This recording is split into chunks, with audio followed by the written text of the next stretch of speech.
ICT বিষয়ের 106 দশমিক সংখ্যা, এটার হেক্সাডেসিমাল মান সহজে কীভাবে নির্ণয় করা যায় লক্ষ্য করি। প্রথমে 106 এখানে লিখে নিব, তারপরে এটাকে হেক্সাডেসিমালের বেস 16 দ্বারা ভাগ করব।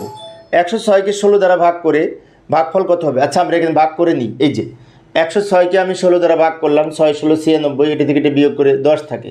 তো এইখানে ভাগফল পেলাম 6, যেটি প্রথমে লিখব, আর ভাগশেষ যে 10 পেয়েছি এটা শেষে লিখব। এই ভাগফল 6কে আবার 16 দ্বারা ভাগ করব, কিন্তু 16 দ্বারা 6কে ভাগ করা যায় না, 6 ছোট সংখ্যা। সেক্ষেত্রে আমরা যদি ভাগফল 0 নিই, তাহলে এই 6 কিন্তু ভাগ শেষ হিসেবে থেকে যাবে, যেটি শেষে লিখব। এবারে ভাগ শেষগুলি যদি নিচ থেকে উপরের দিকে সাজিয়ে লিখি, উত্তর হবে 6a। 10 লিখব না, a লিখব, কারণ এ হেক্সাডেসিমাল সংখ্যা, 10-এর হেক্সামান a, এবং ব্র্যাকেট দিয়ে ভিত্তি হিসেবে 16 লিখব, কারণ এই হেক্সাডেসিমাল সংখ্যার বেজ হচ্ছে 16।